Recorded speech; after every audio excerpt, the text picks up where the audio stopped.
ये जाति जनगणना तभी होगी जब इस देश में बेईमानी से देश के लोकतंत्र और इस देश के जनादेश को हत्या करके आज इस देश के सत्ता पर जो बैठा है आरएसएस मुखौटा बन करके उसे सत्ता से हटाना पड़ेगा। और इधर इस सत्ता से तभी हटेगा जब ईवीएम से भारत में नहीं बैलेट से चुनाव होगा, तभी इस देश में सत्ता होगा।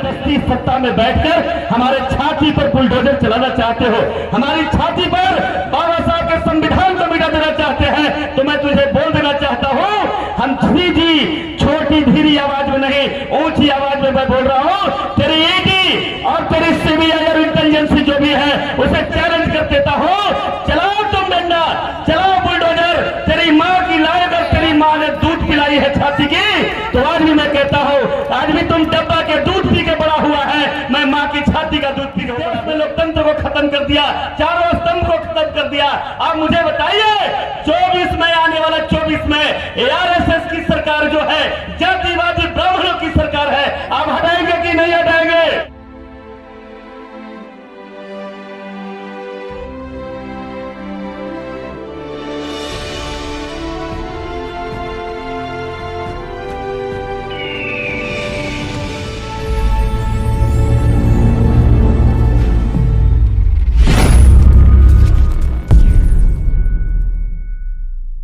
मूल निवासियों तक नहीं पहुंचता, इसलिए मैं दिल के गहराइयों से आपको बधाई देता हूं, मुबारकबाद देता हूं।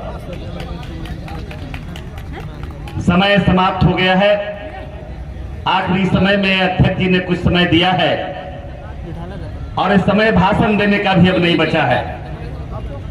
मैं कंक्लूड भी नहीं करने का मुझे अधिकार नहीं है कि मैं भाषण को कंक्लूड करूं, लेकिन जो एजेंडा है, रिजोल्यूशन 2 दिन का रहा है, 2 दिन का जो मंथन होकर के आया है, मैं अपने तरफ से नहीं जोड़ते हुए जो हमारी इस सदन ने, इस हाउस ने जो तय किया है, जो पटल पे रखा है, मंच पर रखा है न्याय अधिकार सम्मेलन के रूप में, महाकुंभ के रूप में, मैं उन बातों को दोहराते हुए और समर्थन करते हुए मैं सिर्फ यही बात मैं कहना चाहता हूं कि मित्रों, जो एजेंडा में है और एजेंडा में इस देश में हमारे साथी ने, मैं आज भी वो बात मुझे याद आ रही है, एक कार्यक्रम को देखकर इतने पार्टी और इतने नेता को जो यहां इकट्ठा किए, जो एक शेर मुझे, एक बात मुझे याद आ रही है, आसमां झुक रही है जमी पे, आसमां झुक रही है जमी पे, ऐसा ऐसा मिलन हमने देखा कहीं यहीं पे। ये कार्यक्रम देखकर मुझे लगा ये बिल्कुल ये जो आंदोलन है ओबीसी का, एससी का, एसटी का, एनटी और डीएनटी का, ये बिल्कुल क्रांति का रास्ता पकड़ रहा है।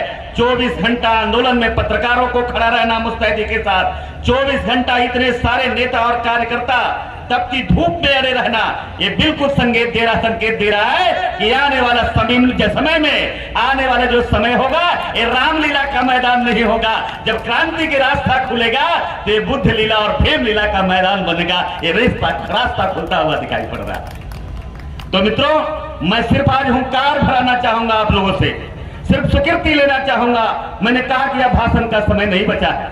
इस देश के जालिम लोगों ने आज वही बात को मैं रख रहा हूं जो कल भी थोड़े से समय मैंने रखा था कि ये मेरे बाप दादा ने यादव नहीं बनाया था, चमार नहीं बनाया था, पासी नहीं बनाया था, तेरे बाप दादा ने जाति बनाया है। आज जाति जनगणना पर तुझे दुख किस बात की है? हम चाहते हैं कि आप जाति जनगणना कराओ और इस देश के लोगों को बताओ, ताकि घरों में बैठे हमारे गुलाम लोग हैं उनके पैरों से बेड़ियां खुल सके और तेरे बाप के घर में हमारे लोग भेजने का काम करें।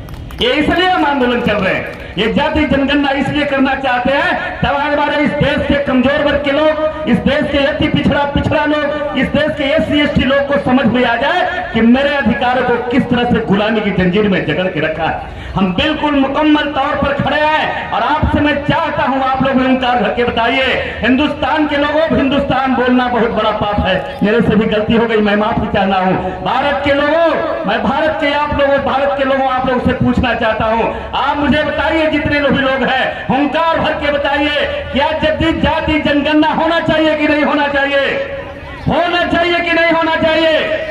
जाति जनगणना होना चाहिए। और मैं कहता हूं ये जाति जनगणना तभी होगी जब इस देश में बेईमानी से देश के लोकतंत्र और इस देश के जनादेश को हत्या करके आज इस देश के सत्ता पर जो बैठा है आरएसएस मुखौटा बन करके उसे सत्ता से हटाना पड़ेगा। और इधर इस सत्ता से तभी हटेगा जब ईवीएम से भारत में नहीं बैलेट से चुनाव होगा, तभी इस देश में सत्ता हमारी आएगी, तो हम जनगणना करा पाएंगे। और जो खराब खोज खासकर बहुत जो न्यायपालिका की बात आपने कहा है, मंच पर कहा है, मैं काट नहीं रह कर रहा हूं, मैं कंक्लूड कर रहा हूं, लेकिन एक बात भी है भी मैं कहता हूं, ये न्यायपालिका मेरा कहां है? आप लिख दो, आप अपने मीडिया से कह दो। आज भी मैं कहता हूं, आज भी भारत के अंदर जो न्याय व्यवस्था है, वो न्याय व्यवस्था भारत के लोकतांत्रिक और भारत के संविधान के तहत नहीं, जाति देखकर इंसाफ किया जाता है, न्याय और सजा दी जाती है। इसलिए आज भी ये न्याय व्यवस्था पर मुझे भरोसा नहीं है। मैं आपसे कहना चाहता हूं, जिस दिन ईवीएम बदलेगा, जिस दिन सत्ता बदलेगा, उस दिन आपका न्याय बाबा साहब के संविधान से न्याय होने लगेगा। हम वो भारत देखना चाहते हैं, वो संविधान से देश को चलाने की बात करना चाहते हैं। मित्रों, समय का अभाव है, पीछे से इशारा हो रहा है। मैं आयोजक बंधुओं को खास करके इस संस्था से जुड़े ओबीसी फ्रंट और तमाम 500 संगठन के लोग यहाँ पर जुड़े हैं, मैं तमाम लोग को दिल से बधाई देता हूँ, मुबारकबाद देता हूँ और अपने आप को इस आंदोलन से जोड़ते हुए आपको हिम्मत देता हूँ। आप तैयारी करिए, 24 से पहले का भी तैयारी करिए। मैं भी एक भाई, एक बेटा आपके लहू में मिला है, आने वाला दिन होगा तो मैं एक टेलर जरूर आपके सामने पेश करूंगा, ये मैं प्रॉमिस करके जा रहा हूं, वादा करके जा रहा हूं। लेकिन एक बात मैं आपको कह रहा हूं, आप मुझे बताइए, जो 24 इतनी बड़ी चुनौती है, मीडिया के साथियों आपकी भी चुनौती है। आपका मीडिया का अधिकार खत्म कर दिया, इस देश में लोकतंत्र को खत्म कर दिया, चारों स्तंभ को खत्म कर दिया। आप मुझे बताइए, 24 में आने वाला 24 में ARSS की सरकार जो है, जातिवादी ब्राह्मणों की सरकार है, आप हटाएंगे कि नहीं हटाएंगे? बोलिए, हटाएंगे कि नहीं हटाएंगे? भगाएंगे कि नहीं भगाएंगे? सत्ता से पक्का हटाएंगे? प्रॉमिस है, वादा है। एक गाना सुना था, वादा किया तो, बोलिए ऊंची आवाज में, वादा किया तो, वादा किया तो। मीडिया के लोगों, एक संदेश दे दो और हम हुंकार भर रहे हैं। मेरे साथी ने अभी कहा था, कुछ क्षण पहले कहा था, जिस दिन 10 लाख लोग भारत के अंदर जेल का यात्रा की तैयारी कर लेगा, उस दिन ये गोदी मीडिया में बैठे लोग ये मोदी का चेहरा नहीं दिखाई पाएंगे। इतना काला हो जाएगा कि दुनिया की सारी रोशनी से नहा दोगे तो सफेद नहीं दिखाई देगा। इसलिए मेरे मित्रों, तैयारी करो, हतोत्साहित नहीं करो। यह देश 1500 साल गुलाम रहा है, 1500 साल हम गुलामी की जिंदगी जिए हैं, इसलिए चिंता मत करो। कुछ दिन में आज जो हुआ है, समय नहीं है, बहुत कुछ कहने का था। कोई आंखों आंखों से बात कर लेता है, कोई बातों बातों से मेरे इशारे को समझना, मेरी भावना को समझना, इस मंच की भावना को समझना। कोई बातों बातों में बात कर लेता है, कोई बातों बातों में मुलाकात कर लेता है। बड़ा होता है जवाब देना मुश्किल जब कोई खामोश होकर सवाल कर लेता है। एक खामोशी नरेंद्र मोदी, इस 125 करोड़ में 110 करोड़ हिंदू भारत के जनता की खामोशी है। उस खामोशी से समझना, तुम आज जबरदस्ती सत्ता में बैठकर हमारे छाती पर बुलडोजर चलाना चाहते हो, हमारी छाती पर बाबा साहब के संविधान को मिटा देना चाहते हैं, तो मैं तुझे बोल देना चाहता हूं, हम जी छोटी धीरी आवाज में नहीं, ऊंची आवाज में मैं बोल रहा हूं। तेरी ईडी और तेरी सीबीआई और इंटेलिजेंस जो भी है, उसे चैलेंज कर देता हूं। चलाओ तुम डंडा, चलाओ बुलडोजर। तेरी माँ की लायक और तेरी माँ ने दूध पिलाई है छाती की, तो आज भी मैं कहता हूं, आज भी तुम डब्बा के दूध पी के बड़ा हुआ है, मैं माँ की छाती का दूध पी के बड़ा हुआ हूं। लड़ो, फैसला कर लो वादी, लेकिन अप्रत्यक्ष लड़ाई क्यों लड़ते हो? आओ ना मैदान में, तय कर लो वोट क्लब पे, तय कर लो तारीख लाल किला पे, तय कर लो ये रामलीला मैदान में। तेरे डब्बे के दूध से अगर मेरी दूध बाप की दूध हार जाएगा तो मैं चला जाऊंगा भारत छोड़कर, और नहीं तो तुझे अपने बाप के घर जाना पड़ेगा। ये भारत में राष्ट्रभक्ति सिखा रहा है। इस देश में मेरा देश, मेरा संविधान, मेरी जागीर, मेरी दौलत, और मुझे भी दूसरे देश से आकर देशभक्ति का सर्टिफिकेट बांट रहा है। देशभक्ति, तुमने देशभक्ति है, तुम्हें देशभक्ति होता तो महात्मा गांधी की हत्या करता, तुम्हें देशभक्ति होता तो इस देश के संविधान को चुनौती देता, खत्म करता। तुझमें देशभक्ति होती तो तुम 125 करोड़ लोगों के भावनाओं के विरुद्ध में काम करता। इसलिए मैं तो उसे देशभक्त नहीं, लेकिन अफसोस मैं फिर भी आज मैं कह रहा हूं, लाचार उनसे नहीं हूं। ये चौकुट्टी ऐसे लोग हैं जिनकी आजमाइश नरेंद्र मोदी जी हो चुकी है।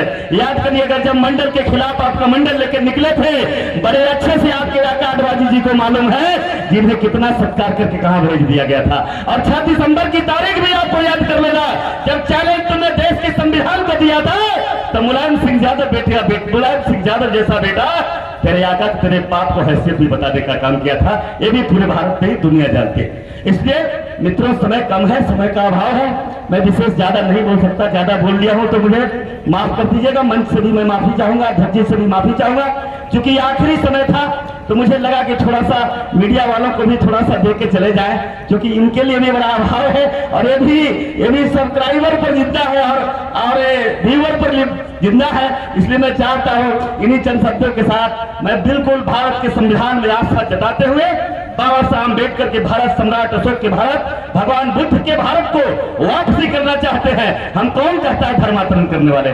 मीडिया में नहीं चलाता है धर्मांतरण लोग कर रहे हैं। अरे धर्मांतरण तुमने किया है, तुम करोगे, लेकिन ये हम इस देश में, भारत बुद्ध का देश है, भारत बाबा साहब के देश है, हम अपने घर में वापस जा रहे हैं। मुझे धर्मांतरण करने की जरूरत नहीं है, मुझे नसीहत धर्मांतरण की नहीं लेंगे। इन्हीं चंद बातों के साथ मैं अपनी वाणी से विराम लगाते हुए जय हिंद, जय भारत, जय संविधान, जय बाबा साहब भीमराव अम्बेडकर।